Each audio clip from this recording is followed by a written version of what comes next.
buildings falling. Yeah. It looks like you're actually running through the country, jumping over stuff through water and all. I heard they had like vests that Yeah. like inflate in They case. do, the they water do have is- vests. A lot of people wear them, especially the older people. I think I can. Kids make fall pretty easy. Older, if I fall, I break a bone. But some of them have it where it's tied, and if they fall off the horse, it looks like an airbag. Yeah, But it's sometimes they don't, they go off at the wrong. 3,000 pound I'm gonna horse. be Oh, in yeah. But the breakdown. That's pretty. You can do the break dance. You big girl. should do. I was thinking you. I think I could get it. I think you could do that. No, I heard it's not gonna come back. Yeah, I don't. Yep, I heard it's not. It's so simple. I gotta tell you, they are very athletic. Oh, big time. I never do any of that. But I mean, Yeah. All right, Yeah. all right, guys, let's tap it down. We're live. We gotta get going. All right, so I hereby call to order this Milburn CC School District 24 Board of Education special meeting at 7:02. Madam Secretary, will you call the roll, please? Donna Branson, Here, Brendan Murphy, stepped out. Peter Petriti, here, Julie Phelps, here, John Ruggles, Here, Brad Scottstone, he's on his way. Lisa Wooster, here. All right, let's rise for the pledge. Chairman and Senator. I pledge Allegiance to the flag of the United States of America and to the republic for which it stands, one nation, under God, indivisible, with liberty and justice for all. All right, action items. Approval of the draft. Okay, board, we have to approve the posting of the budget. It has to be posted for 30 days for the public viewing, so we'll post it. After you approve it, we'll post it on the internet, on our website, and we will also have it in our office for people to come in and view if they want to have a hard copy of it. So we have to do that for 30 days. We won't vote on approving the budget for the next meeting. It would either be a special meeting in August at our first, or I'm sorry, September, special meeting in September, or the regular meeting. in September. I think it has to be the regular. It has to be the regular. We So, need 30, we're gonna. so we'll still be short. Yeah. Okay, so it'll be, thanks. Okay. Carly's gonna show you every. All right, so we'll present, so at this, we have to have a special meeting to do that, to take action, of course. And so, Carly will present the budget, go through that presentation at this meeting. And then we will vote on posting it, and then we'll have a hearing before the regular meeting in September. We have to have a budget hearing, and that gets advertised so many days in advance through our newspaper, through the Daily Herald, so. We'll do that. Let me see if I can pull it up, and then Carly can go.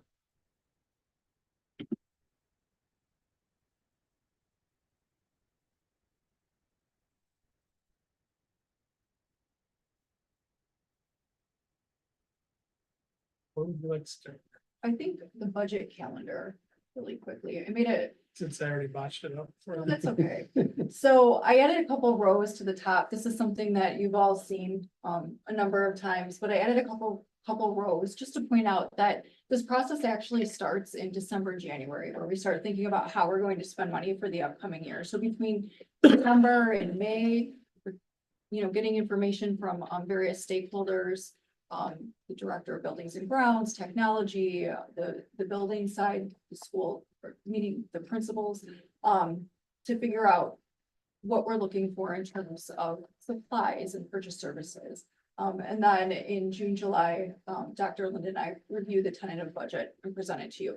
So part of today's approval is posting a legal ad in the newspaper that has to be posted at least 30 days before the budget is approved in September, which is why we're looking for approval on that today, and the legal ad will be posted on the 14th of August. The next slide again is just more educational. We follow fund accounting in Illinois. We have 10 funds for our school district, or all school districts do. That's how money, revenue and expenditures are flowing in and out of these 10 funds. So this is just an FYI. The description of each fund is here if you ever want to refer back to it. Expenditure highlights. So just like our budget at home, we have known and unknown costs. Our known costs are base salaries, benefits, recurring technology applications. Salaries and benefits are our biggest expenditures. Unknown examples are things like substitute costs, number of staff development requests, special ed students who may come after the start of the school year will be placed outside of the district. Things that could impact the future or future budgets are changes to vendor contracts, student enrollment, employee count, labor agreements, and benefit plan design. Those things could change annually. We anticipate that student enrollment will stay flat for years to come, or for the next couple or few years to come. The culture of the district is to expend funds only when necessary. We were lucky definitely last year to get that veterans property relief grant. So we had a little bit of extra revenue there. When things happen like that and we have a healthy fund balance, we would take advantage of, purchasing something that we've wanted for a while, like new media center furniture. And one other thing to point out is that federal and state law grant stipulations and board policies regulate how the revenue can be spent. So those things are dictating how a school district ultimately spends its money.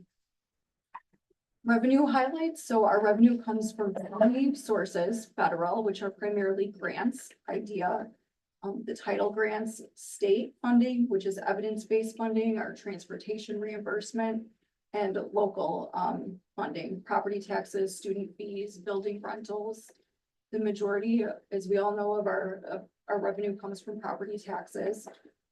And just like expenditures, the revenues have known and unknown revenue sources. So our known revenue sources when we're building the budget are the evidence-based funding that actually just comes out in August from the state, ironically.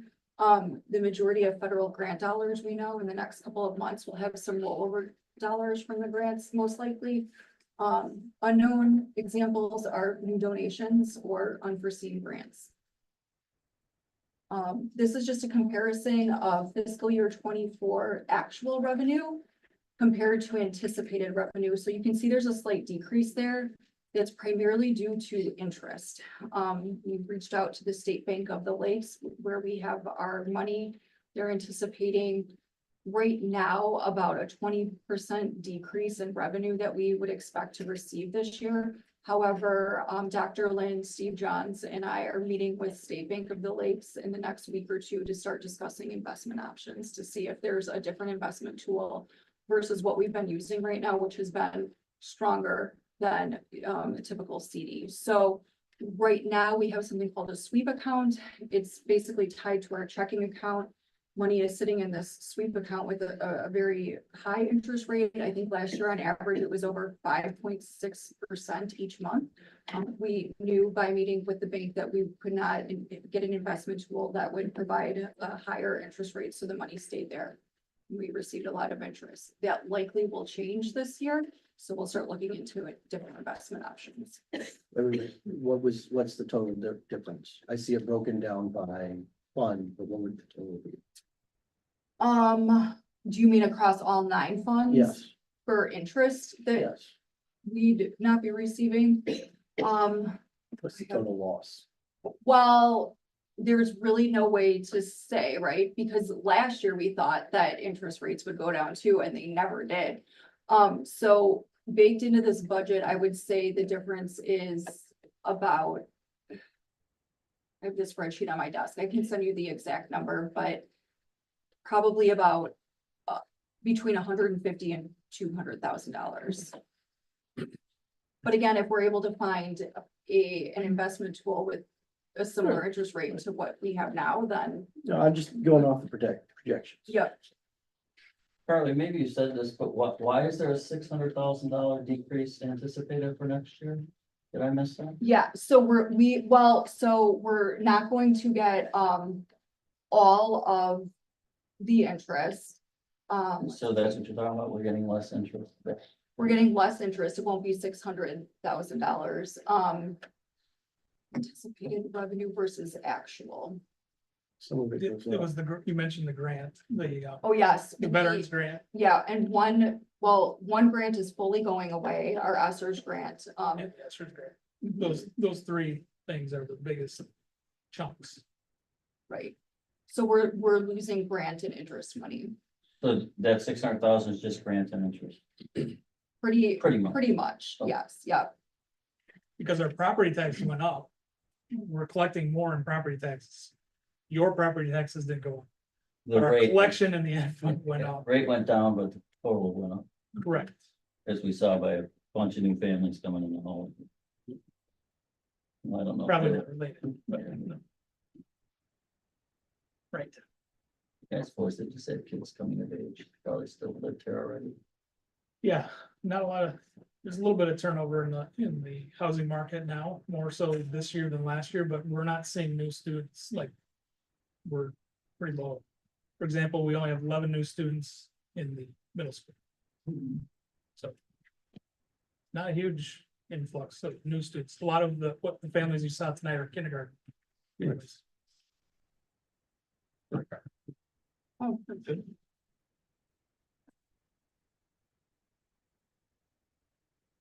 This is just a summary of the fiscal year 25 revenue and expenses, budget, so broken out by the 9 funds. So we're looking at the revenue that we anticipate receiving, the expenses that we anticipate expending, and transfers. We have to transfer from Fund 10 to Fund 30. Fund 30 is debt services. We transfer, money from education to debt services to pay for the iPad lease. I would say that so we know that there's a bit of a difference in the education fund simply because of things like grants going away and interest changing. The other one that I really want to point out is life safety. It looks like we're not receiving much revenue at all, and that's true. We're only going to receive whatever we get from interest. Because that fund is based off of a 10-year life safety plan, which was enacted probably about 8 years ago. We brought in all of the tax revenue that we can. And from this point forward, until we're done closing out all of the items that were listed on that life safety plan, we can only spend money on items under that life safety plan. So what we hope to do this year is close out that life safety plan, all the small little things like putting door closers on some of the doors. We're very close to closing that out. Probably go over this in a couple of months. And once that is closed, other items that were listed on that life safety plan, like building cameras, we did add some of those according to the life safety plan, but we would like more now. We could go back and purchase additional building cameras. So that is the hope that we'll do with the fund balance that remains in Fund 90. So this 270 here, wherever it ends up, would be what the fund balance is and how we would try to purchase building cameras for both buildings. Oh, thanks. This is the state budget, state form budget summary. So essentially, this form looks at what's called the operating expenses or operating funds. I'm sorry. The operating funds are 4 of the 9 funds: educational, operations and maintenance, transportation fund, and working cash. And the state looks at this tab in the budget to determine whether or not the budget is balanced or if there's a deficit budget. So as you can see, even though we anticipate bringing in less revenues under Fund 10 than what we plan on spending, we still have a balanced budget for this year. To me, again, though, the trick will be what happens with interest. I think this year will be a little bit more volatile. So what we'll do mid-year is look at where the market is, how interest has been impacted, and likely amend the budget like we did last year. Okay, the next few slides, again, this is just informational. We don't need to spend too much time on it, but it's providing information on these working or these operating funds. So education, we have the revenues and expenditures. These are the budget revenues and budgeted expenditures. Just gives an interesting look at where the district's money is coming from, primarily property taxes. Then the next comes from state, and then local taxes are again, things like tuition fees, activity fees, building rentals. Our expenditures, clearly mainly go to salaries and benefits, and then are broken up across supplies, purchase services, and capital equipment. The next slide breaks out the salaries, benefits, purchase services, supplies, non-cap equipment, and provides some information on the right side of what was baked into the budget. So for example, under salaries, we're anticipating spending about $40,000 for teacher lane changes and $150,000 in substitute costs. Benefits, we saw an increase to PPO and HMO and dental. Then just down the line, kind of just provide some other high level details. Operations and maintenance, again, this is the building and grounds fund. It's a little bit different. As you can see, there are only two sources of revenue, property taxes and other local fees. So we're not getting much from the state and federal. Budgeted expenditures, again, most of it's going to salaries and benefits, but here we do purchase a lot of supplies for the buildings to keep them up and running and make them look good. What would be an example of something in the other category? Can we drop to the next slide? So, other category would be things like, so we have capped equipment, not. We jump off the slide, thanks. There you go, a couple more. Oh, no, I meant back up to the, right there. So John, you're referring to, The other, where else are we getting revenue from? other local, you mean? Yeah, From, building rental. It's split often between, Fund 10 and Fund 20. so like when we get additional, like, the builders had to pay X amount for their new developments and you got new businesses coming into the mall. Is That's going, all in no, property tax? no, that's going into Fund 60. This would be things like when CEDAL rents space from us, we get a significant amount of money from them. But the things I just mentioned, those are all considered property taxes? No, No? they're considered impact fees and those go into Fund 60. Okay. So this is just, so you've taken the revenues and actually broken down into these different funds as well? Yes. What do you do with the property taxes? Just spread them evenly across the, Oh, as we get them, that's a good question. So, we have a spreadsheet. So the county sends us a breakout of, they actually sent us a breakout of how to divvy that specific payment across the 9 funds. if it's mandated, how do we do that? It's provided, yeah, Suggested. it's provided by the county. So I think what they're doing, I'm thinking is they probably look at all of the money we're supposed to receive and then it's part of the tax levy. So when the board signs off on the tax levy, we're signing off on how much we're going to get for each fund, each of the 9 funds. It's that specific. Yes, it's that specific. And then as we get the payments from the county, which we get a few in the spring and a few in the fall, their sheet is telling us how much to input on that given day under those 9 funds. Aren't those funds fungible? I mean, we, To some degree. To a little bit, but there are caps within each of those funds. The state has, some of them are capped funds, so they're double capped. We have an overall cap, and then the specific funds have caps on them, so you can only levy so much in each of those funds. Some are uncapped funds, like transportation has no cap, so you can levy whatever you want in transportation. But the other part of it is where you spend it. You have to put it in where it comes out. So going back to that, what Carly showed us in the balance sheet that shows the state that we have a balanced budget. The ed fund is 300 and some $1,000 in the red. So we want to push as much of that levy into the ed fund as we can, because that's where most of our money comes out of. And That is, makes are sense. the different funds, can people, so if someone comes to me and says, hey, what's my tax money paying for? No. They can actually see these different ones, or this is not. Yeah, you But can see they it right can't. here. Yeah, Okay, so like, 85% of it's. Go right in and you see what we're spending on. Yeah. And what your taxes are, your property taxes are going. Correct. Salaries and benefits is 85%. And they'll say, well, that's way too much. And you say, okay, then we've had this conversation many times. That might be too much. Or is it? The community also wants low class sizes. Right. What is low class size is salary and benefits. It translates out. What is education? What is teaching? Teaching and learning is the interaction of the adult in the room, the teacher, and the students. You have to have people. We're a very people intensive business, so.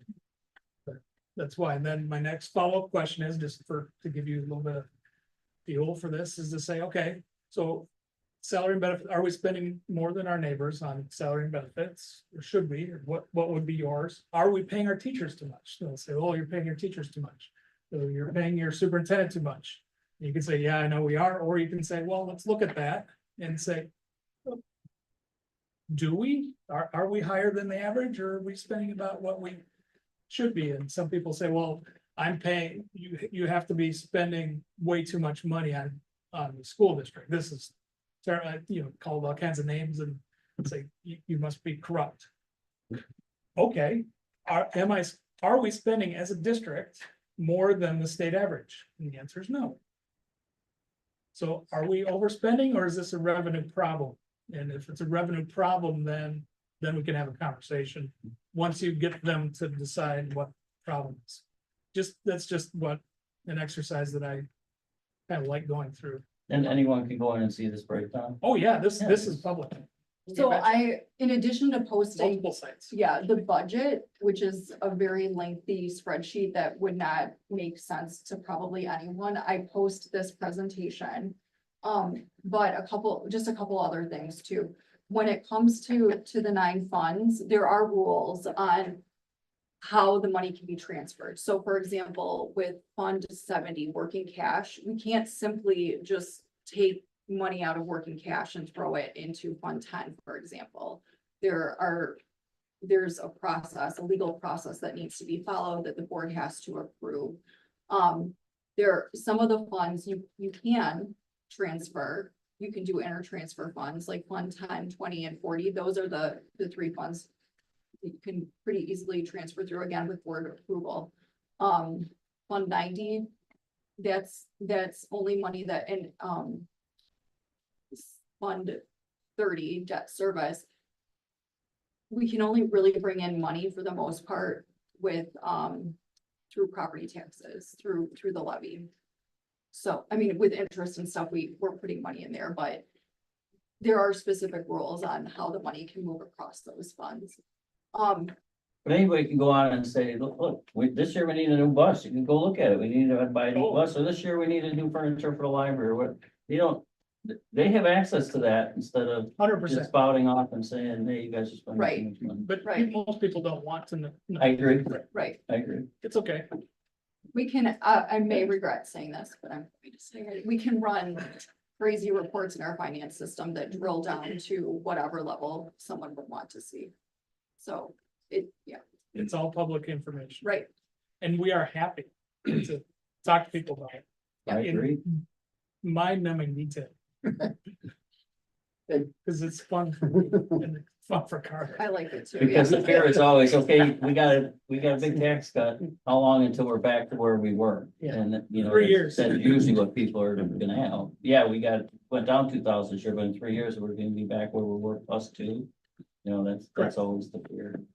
No, that's the reality. That is how it works. That's how our system is designed, whether we like it or not. That's the way it is. If I remember correctly, when we did the levy a couple of months ago, it kind of was in detail, how much percentage of each tax went into Each the fund. thing, each fund. So that's the other thing that we look at, how much, And then, if you wanna know where your tax dollars go, I think that one says it. right, and that presentation is posted on the website as well. Yep. Yeah, and if there's anything that, like, where you would like more information, I'm happy to pull that, put it, pull reports, put it in a spreadsheet, add it to these presentations, and trying to make them educational tools. So if there's something that, anyone would like, I'm super happy and excited to add them to the And Charlie's presentation. number is. What was It's also that? I public. was gonna give out your phone number to Oh. the owl. It's already. Well, thanks. Where we are. Probably transportation. So again, this is a little bit different. Actually, here, the bulk of our money comes from a state reimbursement, property taxes next. Purchase services in this example here, the biggest part of the pie is the bus lease. And salaries and benefits. If we jump down to the next slide. Again, we're trying to hire another driver or two. So our salaries in the budget is considering we would hire another 2 drivers. It may not happen. We can adjust the budget later in the year.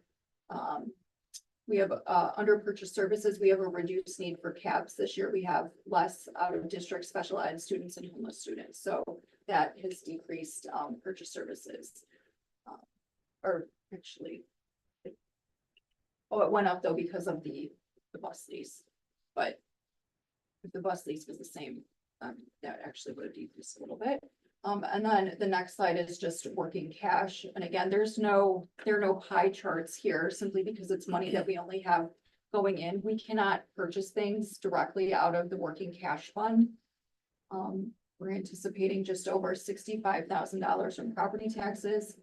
At the end of this fiscal year, working cash should have just over $900,000 in it, which is great. It's kind of like a rainy day fund. Oh, great. Yes. That is the true rainy day fund, this number right here. So if somebody's asking, what's your contingency or what do you do if something happens? It's $904,393. That's the true rainy day fund. That fund is just for that. In the same way we show all our stuff, I assume then Lakes does too. Oh, yeah. Because they're way more than us. Same way you can go right on and say, all for the taxes are Lakes compared to Milburn. And go on and take a peek at what Lakes is doing. They fill out the same form. The You can look same at any district. Excel in the state. spreadsheet. Which we could maybe pull that up if we want. Yeah. It's on the state website.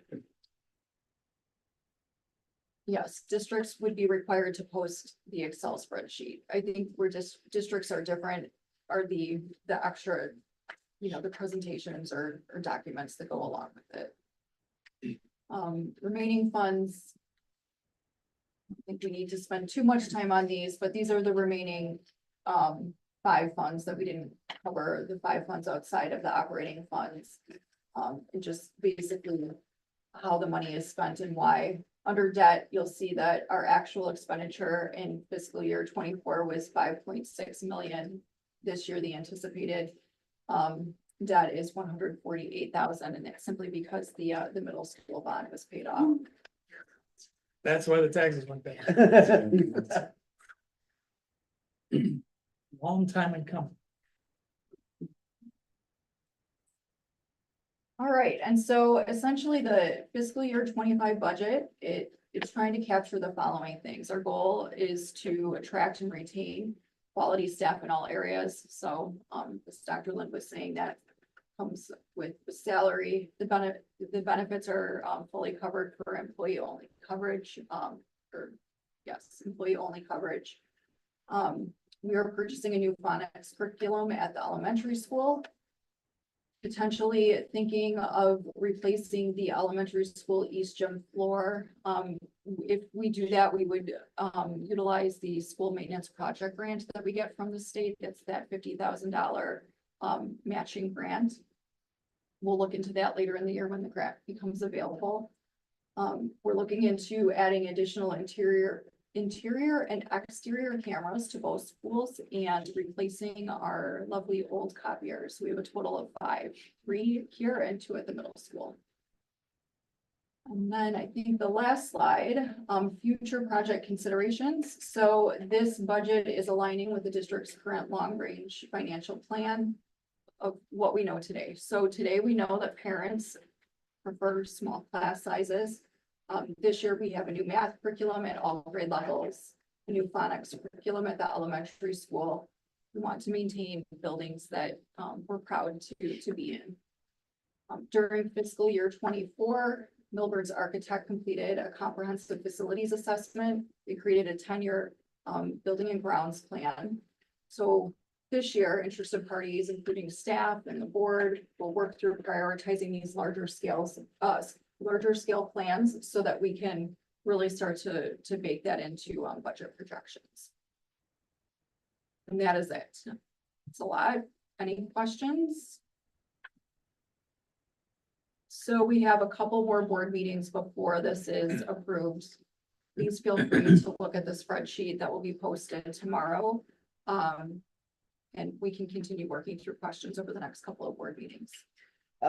So one quick one, for the federal income in areas, is that primarily reimbursements for things, or is some of that just straight up, here's money for schools? It's reimbursement. Most of it. Yes, so it's through grants. So this year we'll have the IDEA grant and the Title I and the Title II grant. It also, we are reimbursed from the USDA or the federal side for the National School Lunch Program that we participate in. Is that separate, or that's under that umbrella sliver of federal, the USDA? Do you mean by separate? Like that's part of the federal? Yes, income? Okay. yeah. Mhm. It's all. Yeah, all- all clumped together. All the different departments that. Mhm. Any other questions? Right, I need a motion, we need a motion post, right? Yes. Move to approve the FY 25 draft budget for posting. Second. Motion has been made and seconded. Madam Secretary? Brendan Murphy, Yes. Peter Petrini, Yes. Julian Phelps, Yes. John Ruggles, Yes. Fred Stepstone, Yes. Lisa Booster, Yes. and John Lorenzo. Yes. Personnel reports. So what we do typically in August, because school's coming up, we like to get our personnel report done as long as we're having a special meeting, so. These are some of the more recent hires and resignations, leave of absences, etc. The only words from the community I heard is that Sandy Jacobs' golf partner is not happy that she's looking for a long-term position. She will now need to find somebody else to play golf with, but other than that, no issues.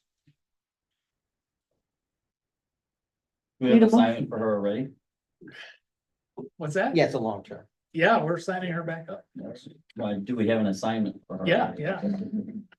Long-term sub, She couldn't stay. she couldn't stay away. I move to approve the personnel report as listed. Second. Madam Secretary? Peter Petrini, Yes. Julian Phelps. Yes. John Ruggles, Yes. Fred Stepstone, Yes.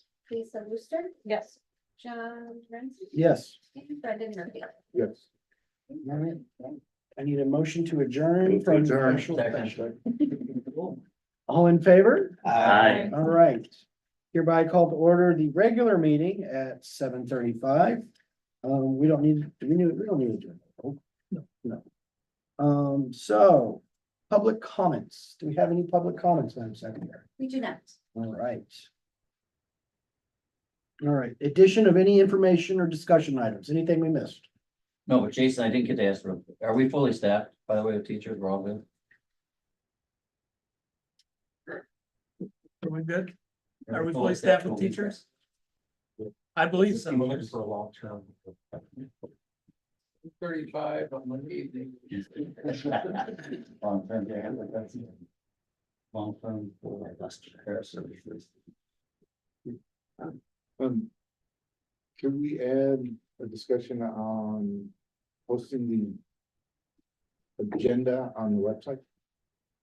Because I know I've had some people asking, because they're like, I know it's posted on the window, but I want to drive up there, if we can post it on the website. It is. You just? Yeah. Yeah. Before the meetings? Yeah, it has to be. Yeah, we posted Saturday at noon. So if you see it not There posted, today, it wasn't there today, I check all the time, it's never it never is there, there's a link. There's a hotspot for a URL, it doesn't get populated till after the meeting, there's always a spot for it, but it's never there. I think it was fixed this evening, but it was later this evening. Yeah. It was like close to the meeting. Yeah, thanks so for like- letting me know. It should be posted on the website and always has been. So thanks for letting me know. If it's not by the way, it's not by Saturday at noon. Let me know. All right, We will make sure that happens. does that satisfy That's you? it. We're- All right, Because okay. for me, sometimes I can see it, but I'm coming through a different angle, so. Okay, All thanks. right. Goals, Goals. goals. 5-1 goal. Still focusing on that website. Strive for 5.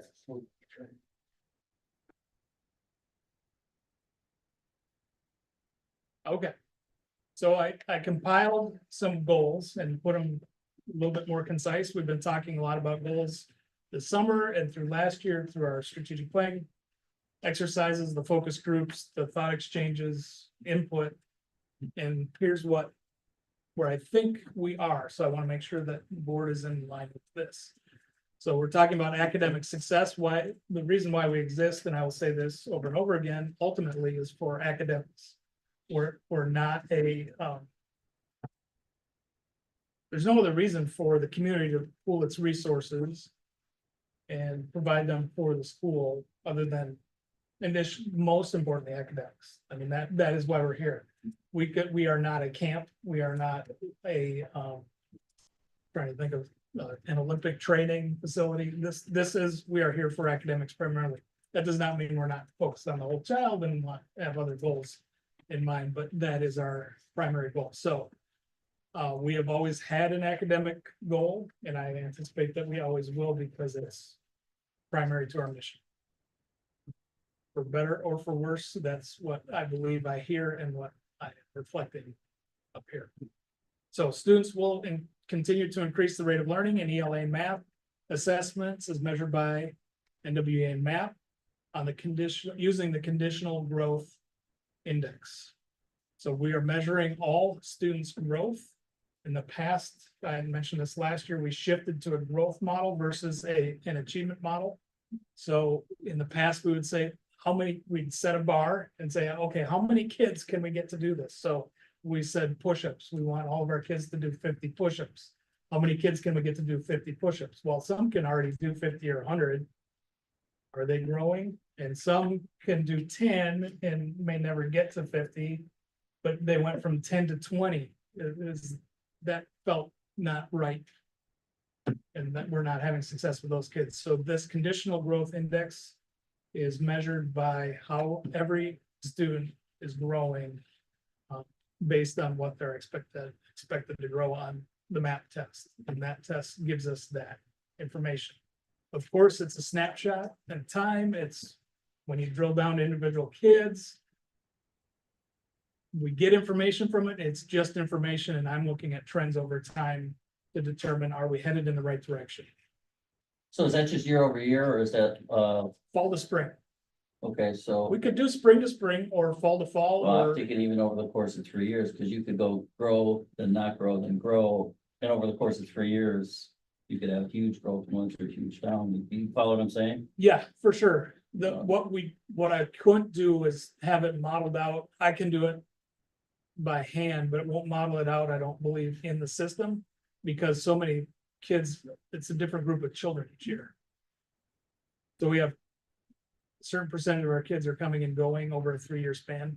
There's a model like this, if you really grew from You first could. to second grade and then went down slightly to third, fourth, and fifth, you're gonna show an uptick from first through fifth, Yeah, but you've been going down. You follow what I'm saying? yes. So I track, yes, I do follow what you're saying. This particular index is not gonna work that way, but I track. I have a graph that I can show the board if you're interested, the trajectory of a cohort over time. And how it increases. So it looks at where they started in second grade, because second grade is the first time they do this particular assessment all the way through 8th grade. And it goes up like this, and there's a national curve that follows that, and what I'm looking for is the national curve of all the kids that are taking the test. And are we growing away from that national curve? Sure, we all start high. Typically, there are some cohorts that don't, they're pretty close to that national average, and that's okay too, but again, I'm looking for growth. So if we're growing above the typical expectation, that gap should widen as they go through our program. That's what Are I'm, we? yes. Yep, absolutely. So that's where I'm looking at what is value added to the Millburn experience. Could it go more? Of course, we're not perfect, not even close. But this is the goal of trying to increase that rate of achievement. And we don't just look at this assessment, we look at the Illinois Assessment of Readiness, which has good questions on it, it's really good. We look at formative assessments in the classroom, we look at the elementary school has the ERLA assessment that we use for reading. We look at the science assessment the state gives. There's all kinds of data and assessments that we look at. Grades, of course. And I track grades all the way through high school. So the high schools can give us, although some years it's harder to get than others. They give us that data of, okay, how are our kids doing once they leave Millburn, and are they having success continuing on in high school? Are we just, is there great inflation? Maybe there is at the high school too. I don't know, but at least you have some sort of bearing versus our neighboring schools. And our kids are doing well all the way through high school. In all three schools.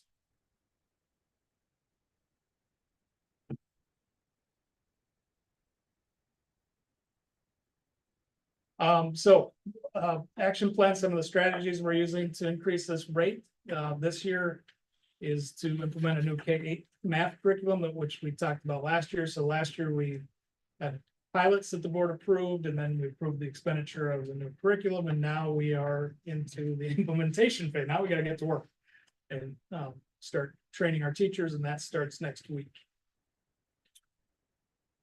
Support ongoing staff development opportunities to increase teacher effectiveness through embedded instructional coaching, professional development, where we plan to support teachers as they implement a new math program. And I didn't finish my sentence, I must have got distracted. And new phonics program at the elementary school, and it supports all subject areas. So we have embedded professional development that the board has invested in with instructional coaching at 2 instructional coaches at the elementary level, and now as of last year, 1 at the middle school, and that makes a big difference for supporting teachers as they implement new programs and ideas. PLCs will continue. That's professional learning communities. That's just a structure. It's not a curriculum. It's a structure of how we interact and how we learn from each other in our buildings. We are relatively new to that and are continuing to grow in that area. And that's all subject areas. The curriculum review cycle will continue in ELA and math. So just because we adopted something doesn't mean we're done. Now we continue the review process, and the review cycle for science and social studies will continue wherever they're at in that cycle. I think there's some gaps in science that we recognize last year in talking to some of the multiple science teachers we need to get back to. Sometimes we're focused on reading and then math, and then, from COVID, it's time to look at our science structure K through 8 again as well. So that may be one of the areas that we focus on this year. Indicators of success, as I said, was the conditional growth index from fall to spring on NWEA for ELA and math, greater than the 60th percentile for all areas. Looking back at the history of it, last year our math was in the 99th percentile for growth and the conditional growth index for several grade levels, and in the 90s for most, and then there were some in the 60s and 70s, but our math on this assessment knocked it out of park last year. ELA, not the same.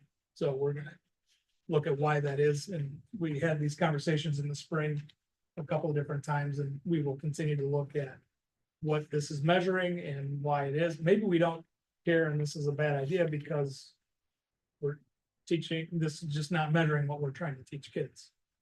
But I'm guessing that there's some things in some grade levels that we can tighten up. Again, how does it link to our vision that we have established? We believe in developing well-rounded lifelong learners, providing them with the tools and relevant skills needed to reach their fullest potential in a rapidly changing world. This is in our vision statements. And ELA and math skills are foundational to all other content areas. So those are why we particularly emphasize ELA and math. Again, for better or for worse, it's something we can focus on, look to, and that gives us a broad picture. Goal area number 2 is community connection. Increase connections amongst members of our school community. So trying to create those connections, like tonight you saw that we had new families. That's one connection area. We have another new families. That was our second one today. Another new families orientation tomorrow if they weren't able to make it tonight. So there's that. There's the supply drop off, and then we have scheduled 7, I believe, parent university evenings throughout the year with different topics. So people can participate in that. In addition to that, if the board would like me to set up, talked about town hall meetings for different topics. If the board wanted to host any, I'm happy to set those up. In addition to that, communication is part of this connection. So how do we communicate? Where do we communicate? Our website is antiquated. Actually, we're phasing it out. So this is, it's clunky and it's hard to, it's complicated to update and it doesn't always work so hot. So actually the company is phasing it out and we only have until July 1st of 2025, and then it won't exist anyway. So we are using this year as a phase-in process to a new website, new platform, and that will also give us operability with an app that we can all use on our smartphones, which is great because our website doesn't really articulate well with the with this at all. Thanks. At all. So it'll be a lot easier, and hopefully we talked a little bit at the last board meeting about getting a payment system that's easier on the app. And so we will start to look at that. But that all of that is ease of connection, getting schedules, if there's updates with athletics and bus changes and things like that, to make it easier to disseminate information quickly and efficiently. District dashboard also, we purchased new metrics. We had been using I had been creating since 2019 a app and got distracted through series of events, but it was a free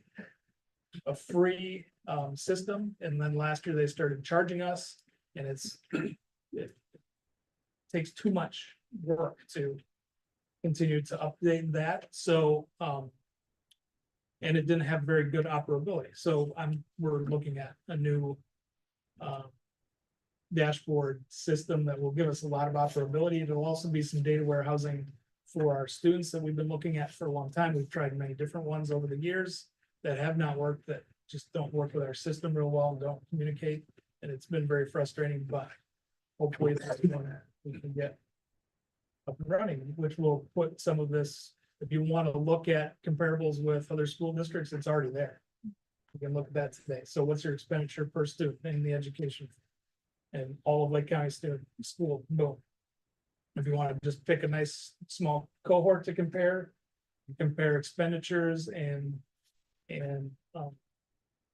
revenues, or you want to compare expenditures to performance on the state test, because all of that is in public information, it's already there, which is really neat.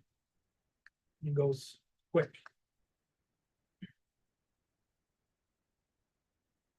Parent universities, I've said, community forums, and, then if we have small focus groups that we need to gather to talk about topics, Harley talked about the buildings, facilities, that we should talk about how to prioritize that moving forward. It's always a would you rather or if then game. Would you rather have a new gym floor, or would you rather have new library carpet, for example? That's not an option. Please don't get any ideas. That's just the types of things. Would you rather have new desks in the classrooms, or would you rather have new carpet in the foyer? And when? So maybe we can get those, but let's get them ready and put them in priority order so that when we have the money, we can do it. And when we go to the taxpayers and say, our buildings are now, between 80 and 25 years old, our newest buildings are coming up on 25 years old soon. Things start to break down and it's expensive. Parking lots and roofs are very, very, very expensive. So we don't have that in our budget without going back to the taxpayers and asking for some help. So starting to communicate that out now and laying that out on a 10-year plan will be important. And we're talking 10 years, not 2 years. Referendum maybe in 3 years.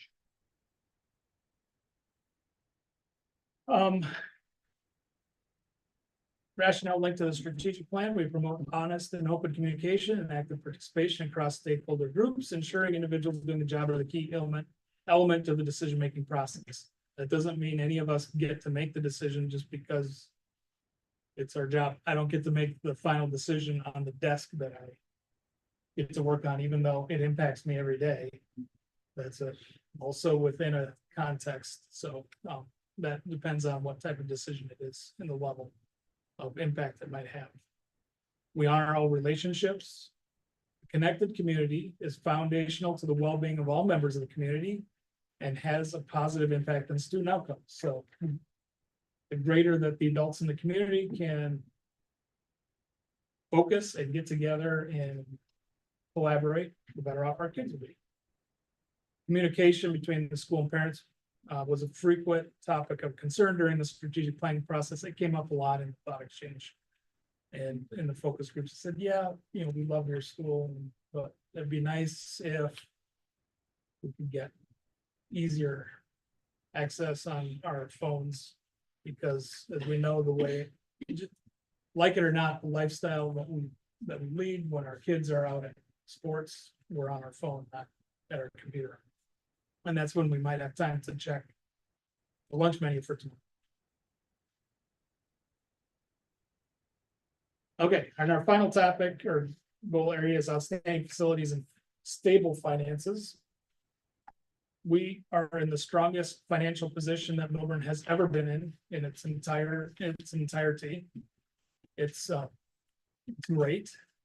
It's been a lot of work. It's been a lot of sacrifice and effort by staff and by taxpayers working together to get it done. And so we are in a stable position. That doesn't mean we have money that's freely out there. As we saw with our budget, it's a $50,000 surplus, which is a fraction of a percent of our budget this year that we're projecting. Hopefully it's a little better than that, but we're kind of at that peak. And we've been able to delay that peak for a few years. I've been talking about this for a few years. That's been delayed by federal funding, the extra flow of federal funding after the pandemic, lower expenditures during the pandemic, and then extra grants. Then the abatements, yes, property tax relief grant also helped. Not yet, that kicks in as a real help next year. These first 2 years, it actually is a detriment, and I should have mentioned, that was the other big reason why. This year's lower than last year. That's $700,000 out of our ed fund. And last year we took that hit out of debt service because we could. Now it's coming out of the ed fund. So that's that ed fund hit. we don't have any money in debt service because we paid our bond. So that's the story there. And we've got aging buildings and this carpet is tired and I know we're getting new furniture already planned, but there's some flooring needs. The East Gym is a priority. Resurfacing the gym at the other school, it's starting to get damaged. Actually, there's spots under the one hoop where there is absolutely zero coating on top. There's nothing. It's down to bare wood. So it's time to recoat. Do a real recoat of the middle school gym. That's lasted 20 years. So that's good.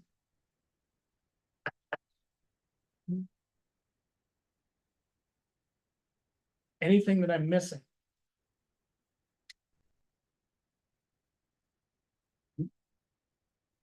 Each project. Interesting.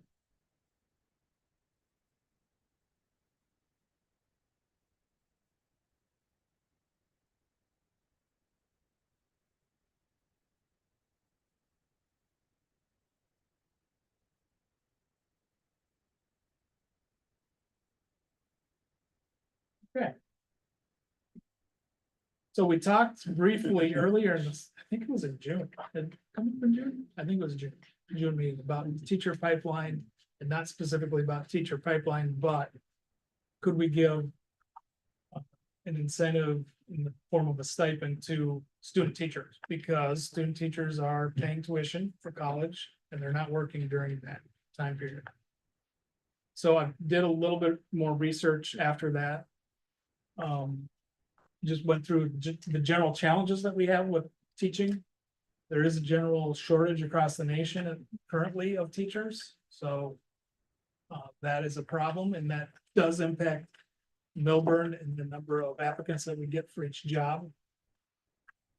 Thankfully, we're in a good position to attract top talent. Nonetheless, we've seen years where that's not always the case, and we want to make sure that we have a good supply of top talented people going into the profession. So I'm going to talk a little bit about the different avenues or different pathways. So we have a traditional pathway that some of us went through where you would go out of high school, then you go to college and get your teaching degree. That pathway, in Lake County, you can do that for very, very low cost at this point, almost no cost if you are really looking at scholarships, and depending on your financial situation, you can stay home, you can go to start at CLC, you can go to the University Center, and in cases like us, you can choose to work at Millburn, go to school during that time to get your degree, and we'll actually pay your tuition. That's the way it currently is, not all your tuition. Good chunk. So that traditional pathway is one option. Then there's post-bachelor's degree. So people have completed a bachelor's degree in a field outside of teaching, but are looking to go back into teaching.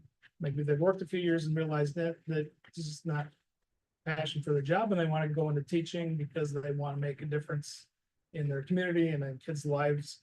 And so they want to go back. And then the third category is a non-bachelor's degree second career. So didn't go to college, maybe went to work right out of school. Never was interested in college, and that's okay. And then decided, hey, I want to go back. So those are the three different pathways that I'll start with. So solutions to the traditional pathway, again, there's a lot of, I mentioned, there's a lot of opportunities in Lake County. I'm not recommending that we give a stipend for that because there are so many options and it is so diverse as far as how that would work and how the employment process would work for that. That would be pretty tough. And comparing it to other degrees,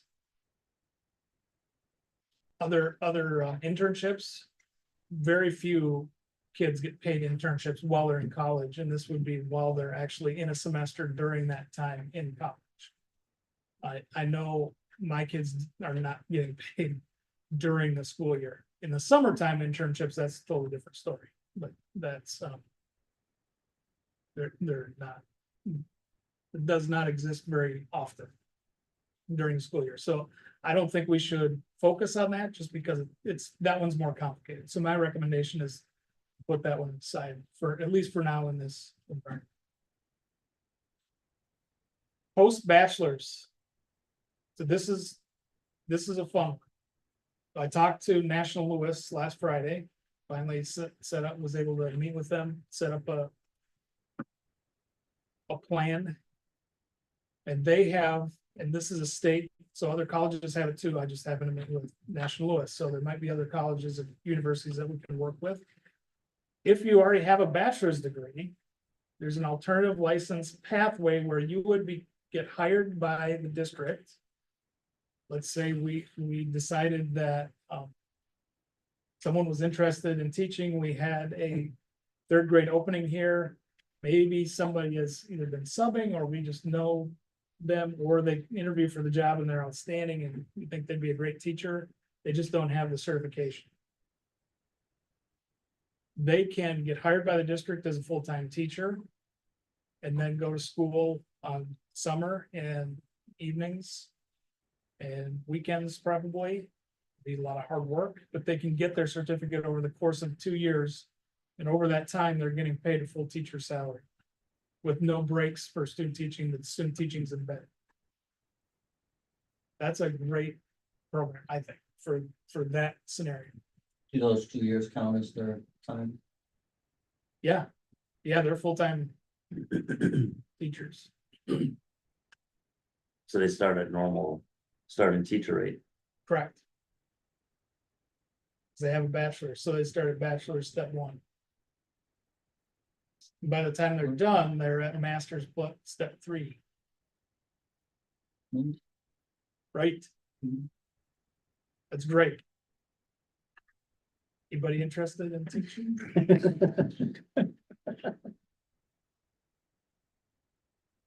Yeah, so I think that option exists. It already has a structure, so I think if we advertise that, if people are going, and I did kind of a numbers scenario for that.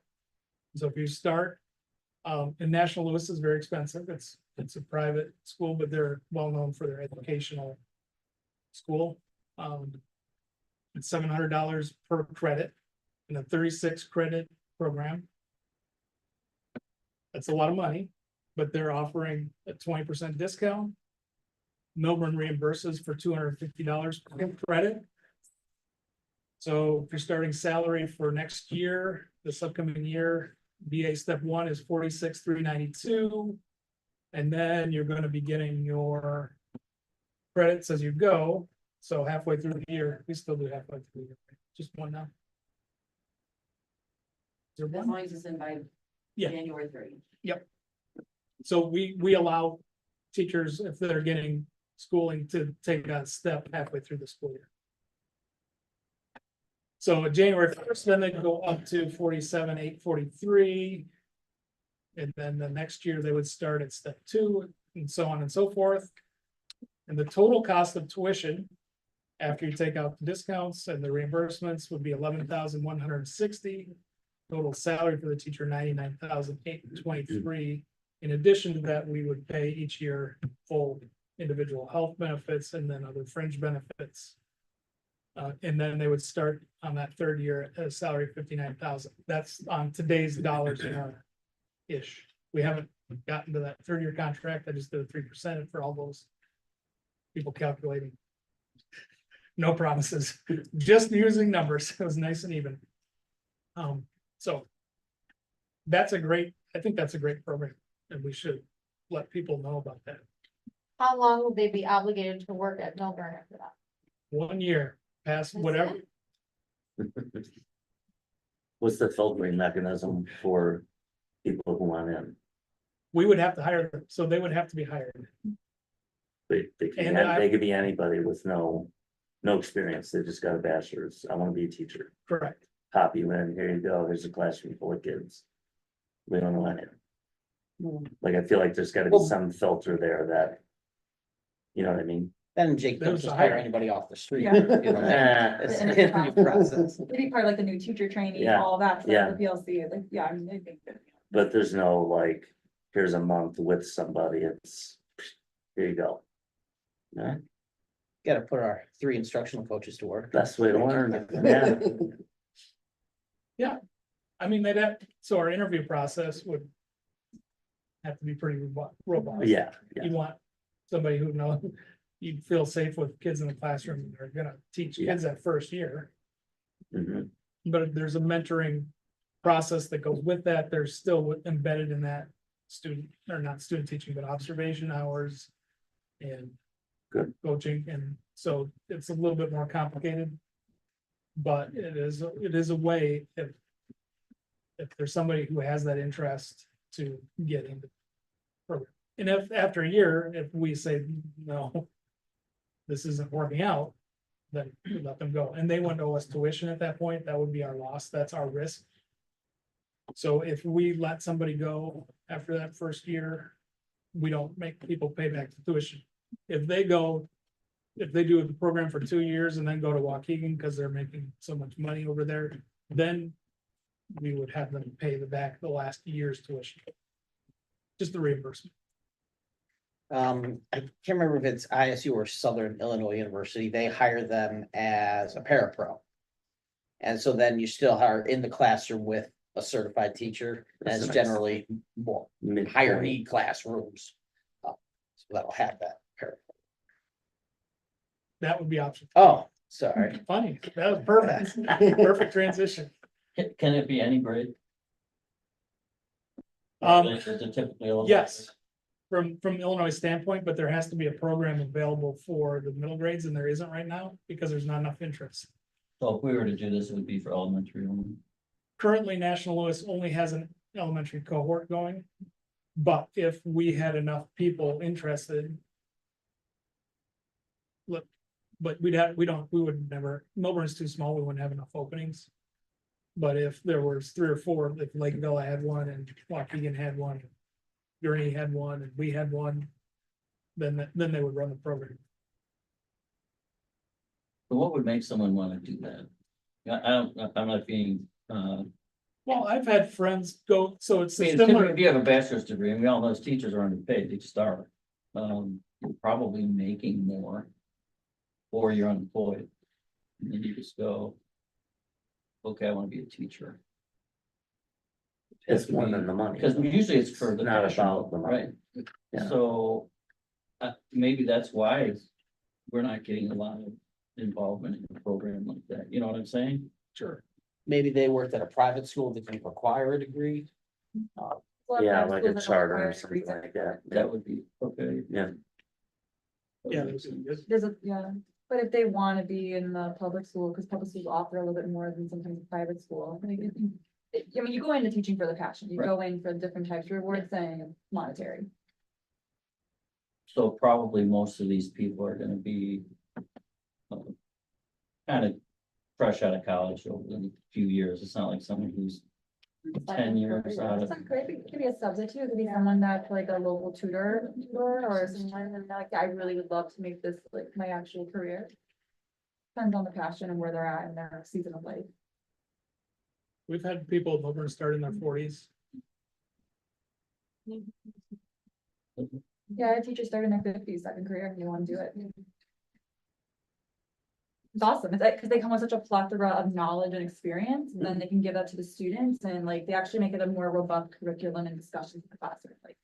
I see it as an advantage, There's a huge difference, second career teachers, absolutely. because most people like right out of high school, college, and they've never left the system. You have somebody who's worked outside of education, it's a totally different world. Mhm. And it's a huge experience for the kids.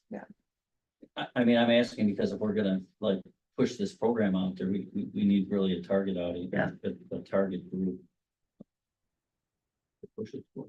I think it's phenomenal, I think it's great. Yeah, it has to be the right fit. So this would be a non-bachelor's degree. We would hire as a parapro, and again, it's about a 2-year program, same. Same process, but they'd be doing it undergrad instead of graduate. And we reimburse at $150 credit hour for that.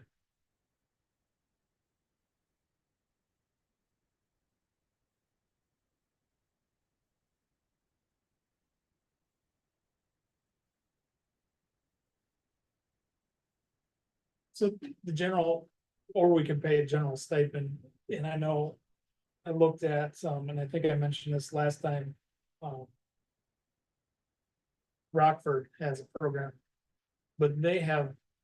That's a huge district and a big administrate. If you had that many people and you're trying to attract that, I could see that, but for us. To try and structure that would be a little bit much, I think.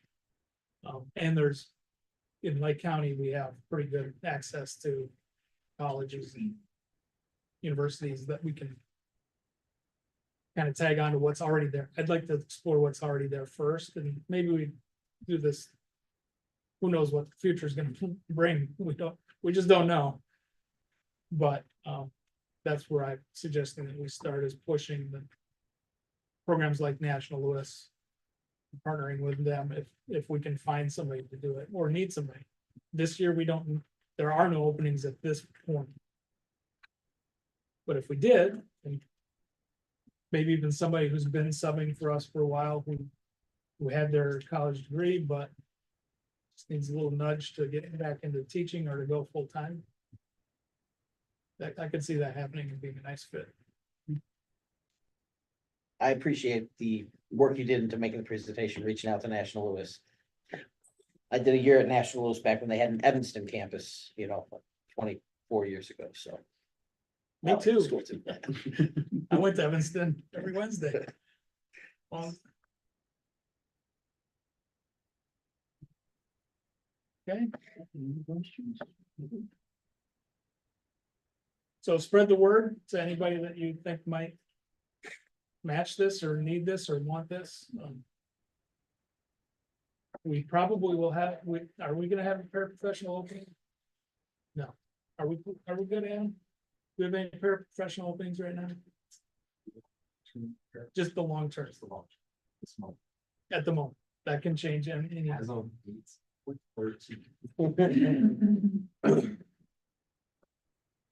Does a high school offer programs like this too? Well, you could do this at the high school if they wanted to. So we would be competing with the high school as well. Maybe if they want, but schools may not want to get involved in it. Usually you want to teach like a certain grade. Yeah. You have an idea of. Usually this type one teach elementary, or type that one teach high school. I'll buy that. I can see that.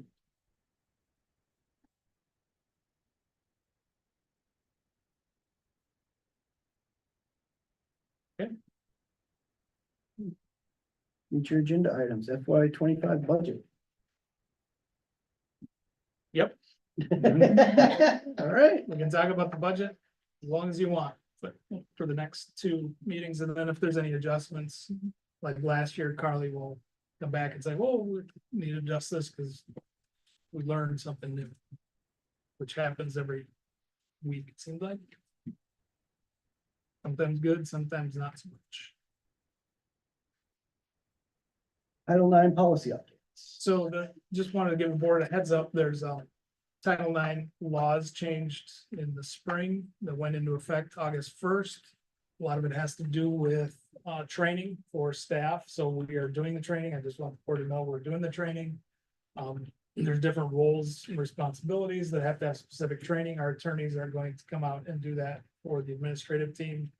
And then, of course, anytime there's a change in the law, it impacts the board policies, so the board policies will have to be updated, and we're getting press policy, that's our policy service from IASB, is send out one update, and they're gonna send out another update, and I got another update today, so it's kind of a little bit of It's these two, right? Brendan and, yeah. Brennan and Peter, You got it. probably within the next couple of days. Cool. Get you a fresh copy. Superintendent report. I want to give the board a little bit of an update on residency. If you recall, last spring, we did, hired a third party company to do some residency checks. I don't have final numbers because we don't know yet who is actually gonna try to register and who is just not going to try to register for this fall session. So, and I don't know who would have left anyway. I have my suspicions, but I definitely think it was worth doing and getting a clear picture of our residency. And we're continuing to work with some families on what the law states and how to move forward clearly so that they have a fair chance at residency, and also so that they have an understanding of why they may not qualify as residents in our district. Because there's a lot of misunderstandings on residency. That's, so we ask, who has legal guardianship of the child? And then where do you live? Because we want the person who has legal guardianship to be with the child, unless there's always circumstances where that's not the case. But we want documentation of that because we need to know who to contact for help. And then we follow. There's all kinds of nuances to even that, and it seems simple, but it's not so much. So we're working with families a lot right now. Some are not so happy and some are just fine and understanding. But it was well worth the initial money. And it was a little rocky at first because some families have been living here, and depending on what information was and their circumstances that come out in the database cleanly. So I understand, and I know, we know our families, but that was a little bit of a rocky start, but I think people are understanding and appreciating it because we're spending $17,000 per child to educate. And we want to make sure that we have to maintain the resources for the children that need it. Was that a one-time deal or do they update throughout the year? Well, that's a good question. Yes and yes. So we did everybody initially. Yes, and yes. We did everybody, all families initially, but we don't have to do that again unless we get information from people. And then people that register now go through a process. We're tweaking the process to make sure that we're not spending money where we don't have to, because we don't want, if somebody purchases a house and they close on it next week, we don't want to send the investigators out this week to look at the house, because they're going to come back and say, well, they're not living there. Well, I know they're starting next week. So it's a timing thing. And we also don't want the kids to be out of school any more days than they have to. So we want to get them in school as quick as possible. So we're working on some of those timing issues with that. So the way we can send them the names, and within 24 hours, we get kicked back all the information that comes back. But sometimes that database is not updated if it's somebody's closed on their house today and they want their kid to start tomorrow. So we've been doing some personal residency checks as well in the district. Just going. Sometimes we just have to knock on doors. We had a couple where the address was wrong. I don't know what got messed. It might have been wrong in our system. There's with the same numbers, just one street over. Why any subdivision puts the same numbers and the same everything except one is lane and one is drive? I know where that is. It's very confusing. If you want.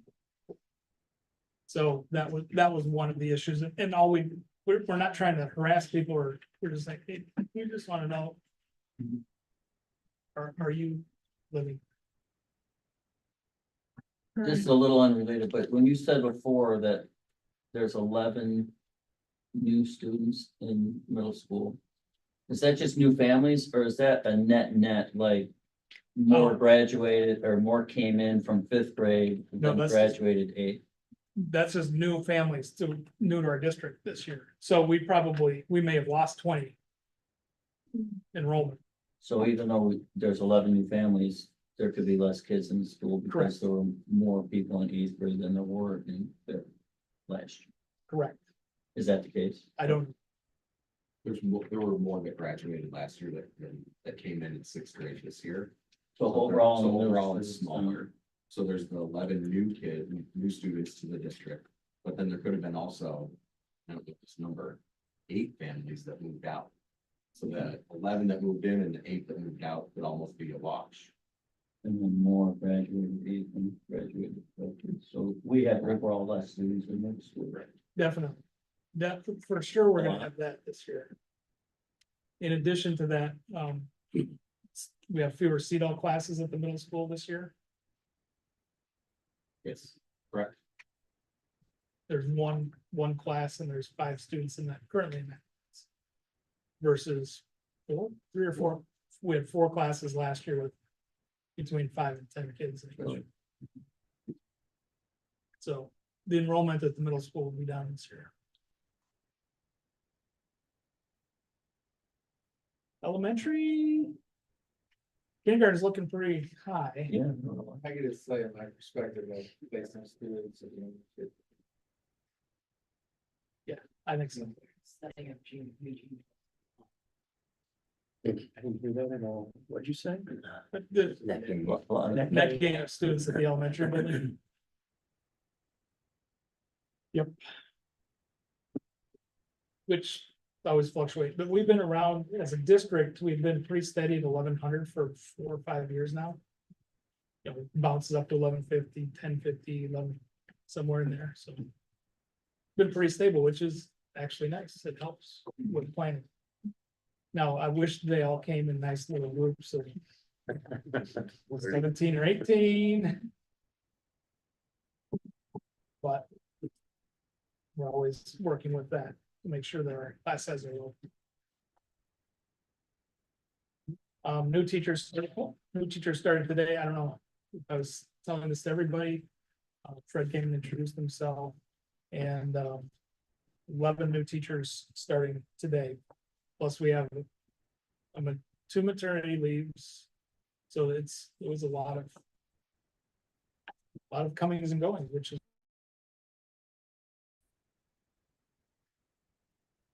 good. That's it for me. Business office.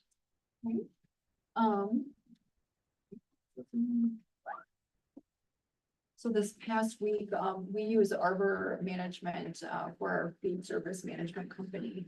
They were acquired by a company called Whitson's Culinary Group. So just wanted to give a heads up in case, anyone notices the menu, for example, changing from Arbor to Whitson's.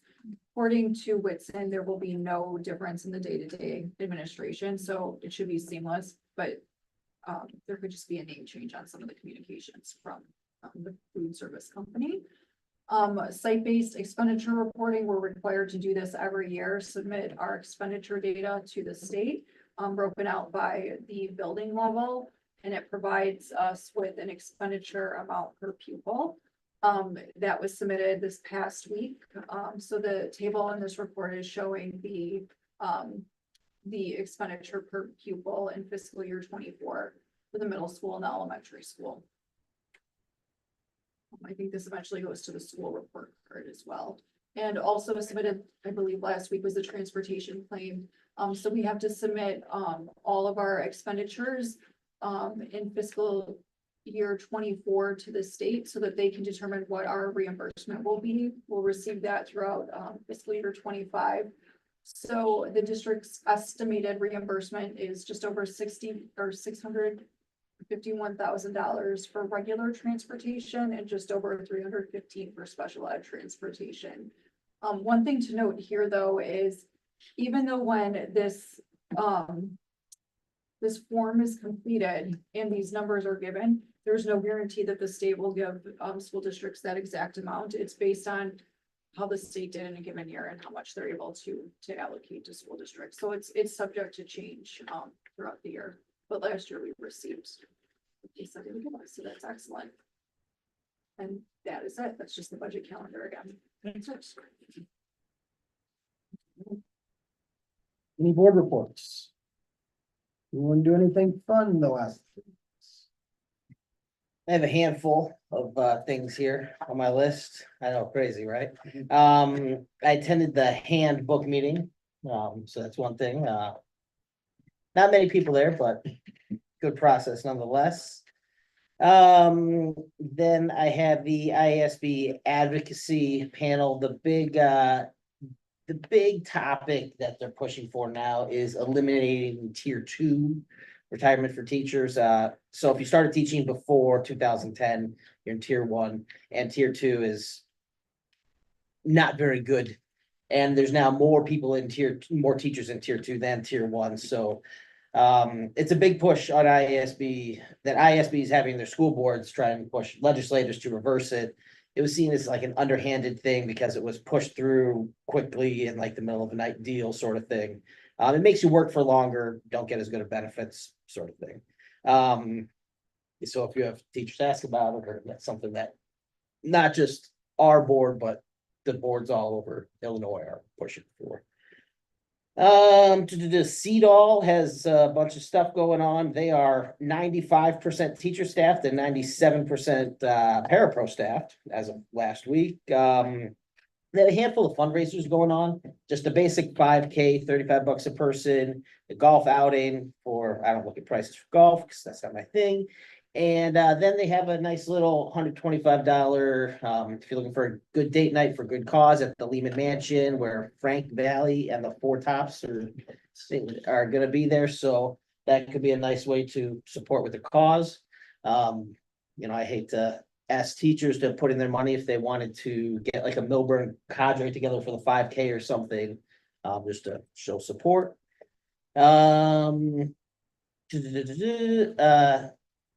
On a positive, very positive note, Scott Leverance is assistant principal over in D117, and he was asked by a teacher coming in from Kenosha Unified how discipline was and behaviors at 117 were, and his quote is that the middle schools around here do a really good job of correcting immature behaviors by the 7th grade, so we don't have to deal with a lot of those there. So great news that we are recognized as one of those great middle schools in the area. And then, as Jason said, I attended the new staff member welcome today. A lot of them already have 15, 17, 19 years in education. A lot of them have kids in the district. So it's great that we're attracting people who've been teachers a long time and attracting parents who are also teachers who want to be. Good to me. Anyone else? No? All right, then. Fun times, because everyone completed the evaluation. Right? 6:59 p.m. That's why you were late. All right, we're gonna break for, I'm gonna need a motion to go to closed session for option 1. The appointment, employment, compensation, discipline, performance, or dismissal of a specific employee, specific individuals who serve as independent contractors in a park, recreational, or educational setting, or specific volunteers of the public body or legal counsel for the public body, including hearing testimony on a complaint lodged against an employee, a specific individual who serves as an independent contractor in a park, recreational, or educational setting, or a volunteer of the public body, or against legal counsel for the public body to determine its validity. However, a meeting to consider an increase in compensation to a specific employee of a public body that is subject to the local government wage increase transparency act may not be closed and shall be open to the public and posted and held in accordance with this Act 5 ILCS 120-2C1. So moved. Second. Motion has been made and seconded. All in favor to go to closed session? Aye. Oh, roll call. Madam Secretary, call the roll. Hudson? Yes. For coming. Brandon Murphy? Yes. Peter Petrorini? Here. Julie Bell? Yes. John Ruggle? Yes. Fred Stepka? Yes. And Lisa Brewster? Yes. Okay, we are gonna stop the live stream and we will not be taking any action after this, so.